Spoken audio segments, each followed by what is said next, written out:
Assalamualaikum warahmatullahi wabarakatuh. Alhamdulillah wa syukurillah ala ni'matillah la haula wa la quwata illa billah, amma ba'd. Siswa sekalian yang berbahagia, alhamdulillah kita bertemu kembali dalam pembelajaran online mata pelajaran fikih kelas 9 tahun 2020-2021. Bagaimana keadaan kalian? Semuanya sehat? Alhamdulillah, kita semuanya sehat. Jangan lupa kalian mengisi daftar hadir. Mari kita mulai saja.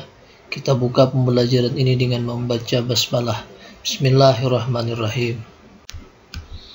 Siswa sekalian yang berbahagia, baik, pada pertemuan kali ini kita akan membahas tentang sewa menyewa dan upah.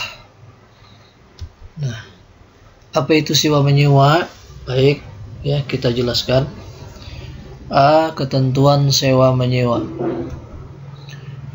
Pertama, pengertian sewa menyewa.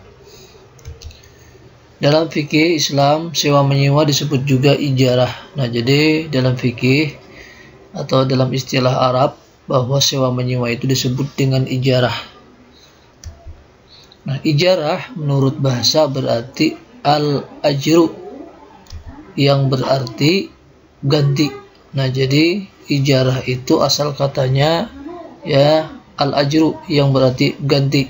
Sedangkan menurut istilah ijarah ialah menyerahkan atau memberikan manfaat benda kepada orang lain dengan suatu ganti pembayaran.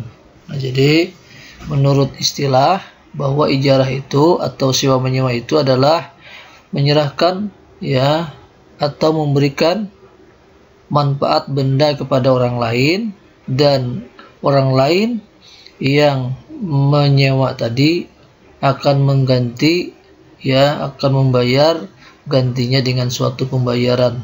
Nah, sewanya.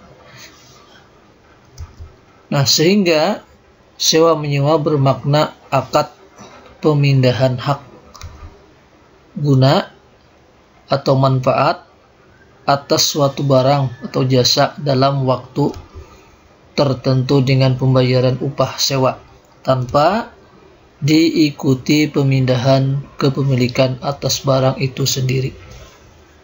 Nah, jadi ya, yang dimaksud dengan ijarah atau sewa menyewa adalah kita menyewakan suatu barang ya kepada orang lain, maka orang lain tersebut ya membayar jasa daripada penyewaan tadi ya kepada orang yang menyewakan atau milik daripada barang yang kita sewa tadi, dengan ketentuan ya kita tidak langsung memberikan barang yang kita sewakan. Nah, jadi barangnya tetap adalah merupakan milik daripada orang yang menyewakan, sedangkan kita yang menyewa hanya menggunakan atau memanfaatkan ya jasanya saja.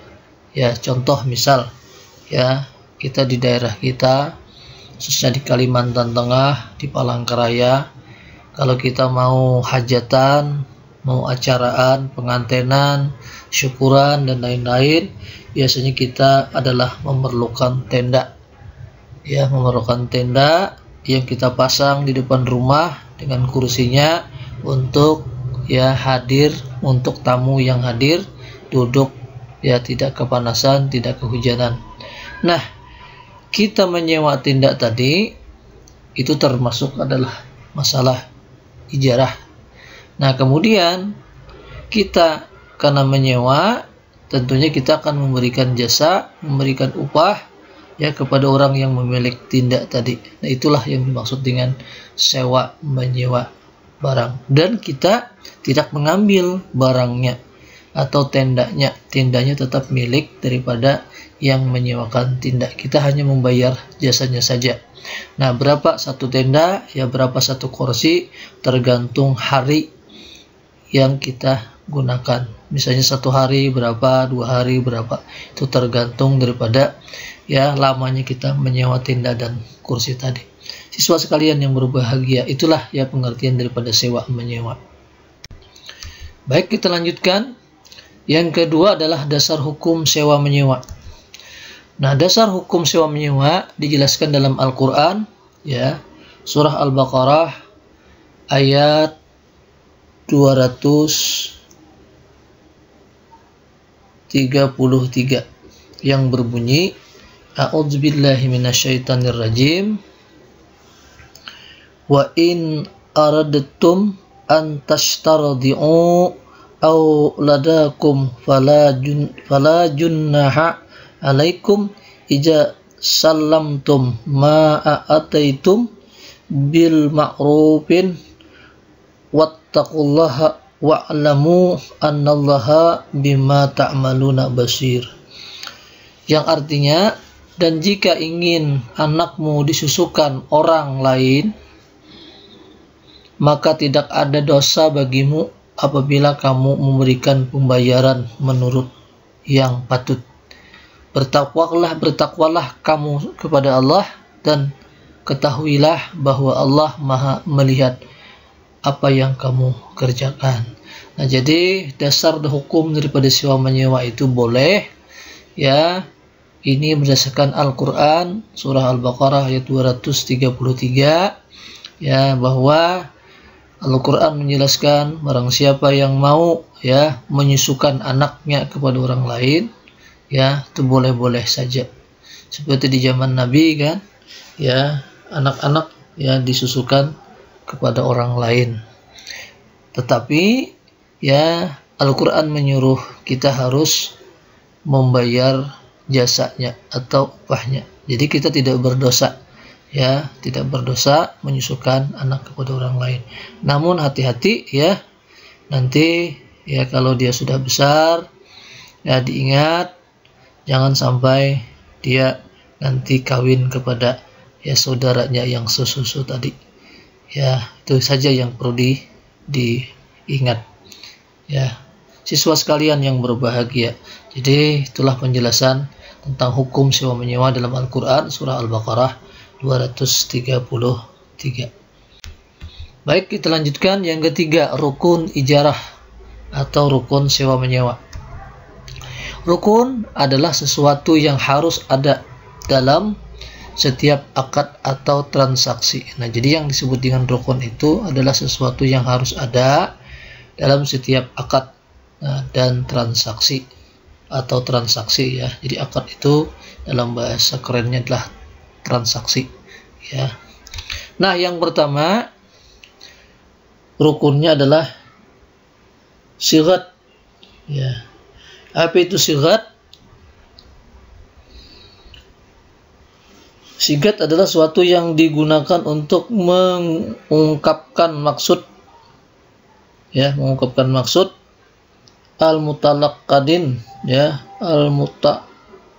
al-muta'aqqidain, yakni berupa lafal atau sesuatu yang mewakilinya. Nah, jadi contohnya seperti ini mungkin, ya. Kalau kita menyewa, kita misalnya nyewa tenda. Pak, saya mau sewa tenda, adakah? Nah, kata orang yang menyewakan, ada. Berapa, Pak, satu buahnya kalau saya menggunakan, ya, 1 hari? Oh, sekian ratus atau sekian ribu harganya satu tenda.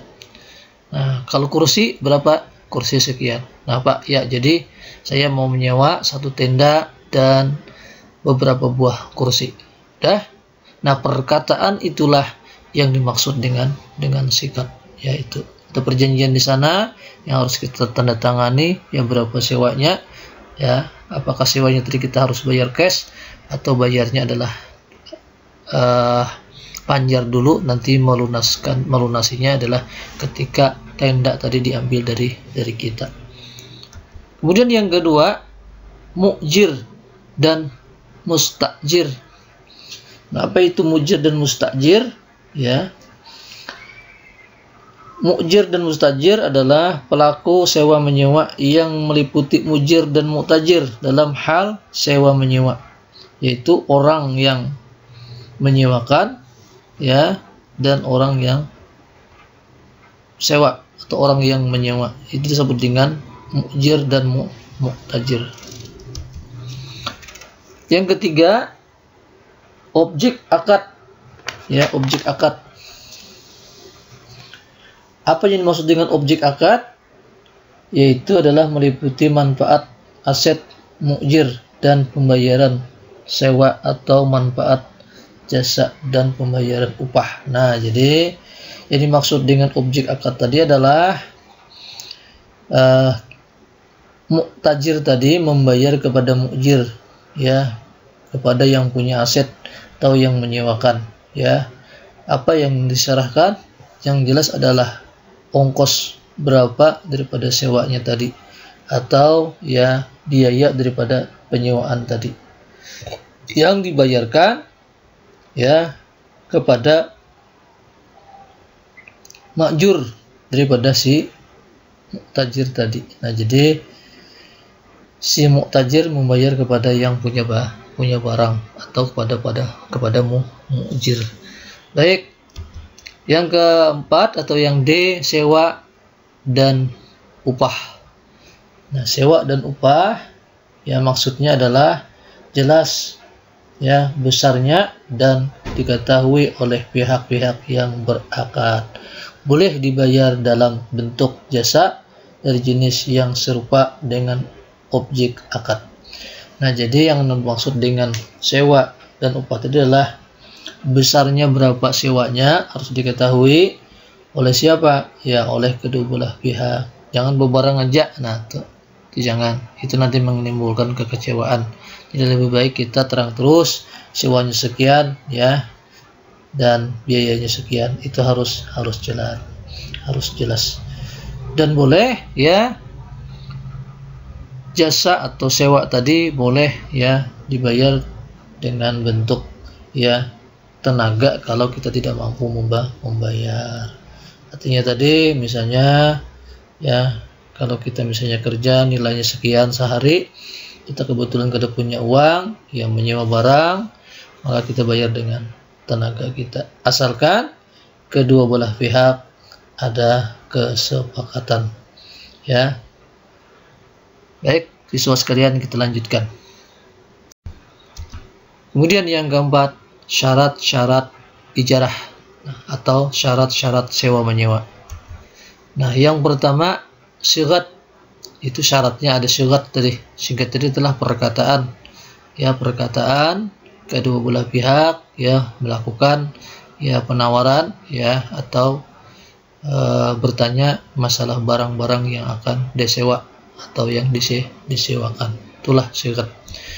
Kemudian yang kedua adalah mu'jir dan mu'tajir. Ada yang menyewakan barang dan ada yang menyewa barang. Kemudian yang ketiga manfaat ya atau manfaatain mustajirah, barang yang disewakan. Nah, jadi barang yang disewakan tadi itu harus jelas ya barangnya apa ya dan kondisi barangnya seperti apa, itu sudah harus jelas. Jangan barangnya nanti rusak ya tidak dilihat dulu, kemudian setelah disewa yang menyewa yang tanggung jawab. Bukan seperti itu, tapi barangnya betul-betul diperlihatkan dulu ya, atau barangnya jelas sudah ini seperti ini ya, itu harus jelas. Supaya apa? Supaya di belakang hari tidak menimbulkan sesuatu masalah yang bisa membuat ya hubungan silaturahim kita putus. Kemudian yang keempat adalah upah atau ujarah. Nah, jadi tentunya kalau kita menyewa ya sesuatu barang kepada orang lain, tentunya kita harus memberikan upah. Nah, upah tadi gunanya adalah untuk pemeliharaan barang, untuk ya yang mengerjakan, dan sebagai jasa bagi yang punya pemilik barang. Kenapa? Karena setiap usaha itu biasanya memerlukan ya biaya, memerlukan tenaga, memerlukan pikiran yang tentunya ingin mendapatkan hasil. Karena mereka ya kalau membangun suatu usaha seperti itu, mereka mengharapkan keuntungan daripada usahanya. Siswa sekalian yang berbahagia ya, itu ya pertemuan kali ini kita bahas tentang ijarah atau sewa menyewa. Baik ya, kita lanjutkan. Nah, dalam pertemuan kali ini ya soal berada di pembelajaran ini atau di video pembelajaran ini di YouTube ini. Silahkan kalian ya buka pembelajarannya ya, perhatikan, simak penjelasannya, dan juga kalian harus menjawab soal-soal yang Bapak berikan dalam pembelajaran ini. Soal yang pertama adalah jelaskan pengertian ijarah atau sewa menyewa. Yang kedua, sebutkan hukum ijarah atau sewa menyewa dan tuliskan ayat Al-Quran yang membolehkan ijarah. Nah, jadi disebutkan hukumnya dulu, apa hukumnya, kemudian tuliskan ayat yang membolehkan tentang ijarah. Kemudian yang ketiga, sebutkan rukun ijarah, ya, ada berapa. Kemudian yang terakhir, sebutkan syarat-syarat ijarah. Baik, siswa sekalian, itulah ya soal di dalam pembelajaran kali ini. Mudah-mudahan kalian ya menjawab dengan benar. Kenapa? Karena kalau kalian tidak menjawab dengan benar, nilai kalian pun ya tidak akan tinggi ya. Jadi betul-betul dipahami, dipelajari, dibuka videonya, disimak. Kemudian karena di dalam video itu lengkap semuanya, soalnya ada, jawabannya ada. Nah, untuk lebih jelasnya kalian punya LKS ya, dibuka LKS-nya ya supaya nilai kalian tinggi, karena nilai di bawah 75 kalian remedial ya, remedial. Kalau kalian tinggi nilai, kalian akan mendapatkan nilai tinggi juga nanti di rapor. Demikian Bapak akhiri ya, billahi taufiq wal hidayah. Assalamualaikum warahmatullahi wabarakatuh. Dengan menutup pembelajaran dengan ucapan hamdalah, alhamdulillahirabbil alamin.